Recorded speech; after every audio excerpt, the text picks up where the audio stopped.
श्री अटल बिहारी वाजपेयी लोक east Paul Bharat, Myanmar और Thailand को जोड़ेगा 1400 kilometre long highway, 70% work complete. Kolkata से बैंकॉक लगभग 2800 किलोमीटर हाईवे, चाइना के स्ट्रेटेजिक इन्फ्लुएंस को काउंटर। इंडिया से बैंकॉक बस, कार और बाइक से भी। नमस्कार दोस्तों, स्वागत है आप सभी का ई नॉलेज टाइम में। दोस्तों आइए जानते हैं IMT ट्राइलेटरल हाईवे के बारे में और भारत के दृष्टिकोण से क्या है फायदे।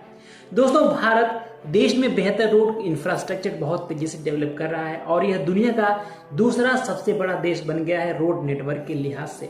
पहले नंबर पर है यूएस और दूसरे नंबर पर भारत, तीसरे पर China.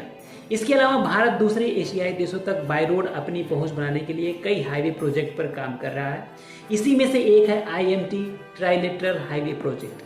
India, Myanmar, Thailand trilateral highway इस रीजन का one of the biggest infrastructure project है और आने वाले कुछ सालों में भारत से थाईलैंड बाय रोड सफर किया जा सकेगा, क्योंकि इस प्रोजेक्ट को जल्दी तैयार होने की उम्मीद है और यही चाहते थे former prime minister of India Shri Atal Bihari Vajpayee ji. और यह उनका सपना था, उनका एक एम्बिशियस प्रोजेक्ट था कि भारत से थाईलैंड के बीच हाईवे सर्विस की फैसिलिटी हो और यह फैसिलिटी अगले 3 से 4 सालों में यानी कि लगभग 2027 तक India, Myanmar, Thailand IMT trilateral highway को ओपन कर दिया जाएगा। दोस्तों इंडिया, म्यांमार और थाईलैंड को कनेक्ट करने वाला ट्राइलेटरल हाईवे लगभग 1400 किलोमीटर लॉन्ग है, लेकिन यह हाईवे कनेक्ट करेगा इंडिया के कोलकाता से थाईलैंड के बैंकॉक को। इससे इस हाईवे की लेंथ हो जाता है लगभग 2800 kilometre.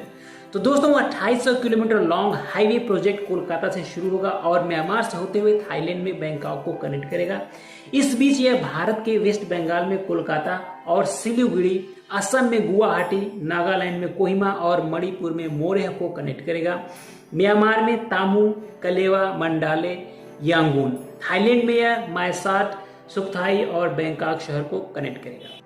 Kolkata Bangkok highway complete होने से रीजन में ट्रेड और इकोनॉमिक ग्रोथ में डेवलपमेंट होगा। इस रूट का उद्देश्य बीमस्टेक यानी कि bay of Bengal initiative for multi sectoral technical and economic cooperation के अंदर इकोनॉमिक एक्टिविटी को बूस्ट करना है। बीमस्टेक की बात करें तो यह बे ऑफ बंगाल से लगे देशों का एक ऑर्गेनाइजेशन है। इसमें सदस्य देश हैं इंडिया, नेपाल, भूटान, श्रीलंका, बांग्लादेश, म्यांमार और थाईलैंड।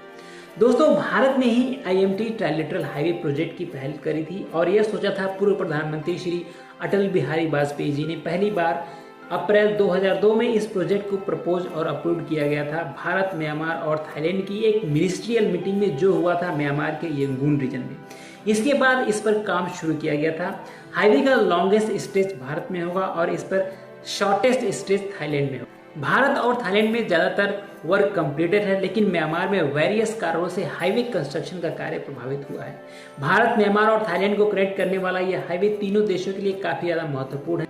इसका मोटिव भारत और association of south east Asian nation यानी कि एशियन के बीच ट्रेड को बूस्ट करना है। अटल बिहारी वाजपेयी जी ने उस समय एक प्रस्ताव दिया था कि इस हाईवे को कंबोडिया के वियतनाम और लाओस तक एक्सटेंड किया जा सकेगा। दोस्तों आपको बता दें कि 160 kilometre long Indo Myanmar friendship road 1999 में भारत द्वारा अप्रूव्ड और रिकॉर्ड टाइम में फरवरी 2001 में भारत की BRO द्वारा बनाया गया, जिसको ट्राइलेटरल हाईवे में इंटीग्रेट करने का निर्णय लिया गया। इंडिया म्यांमार के बीच बायलेटरल एग्रीमेंट के तहत BRO ने 2009 तक इस रोड को मेंटेन किया था। इस IMT ट्राइलेटरल हाईवे प्रोजेक्ट का उद्देश्य तीनों देशों में आपसी ट्रांसपोर्टेशन, ट्रेड, हेल्थ, एजुकेशन और टूरिज्म को बूस्ट करना है।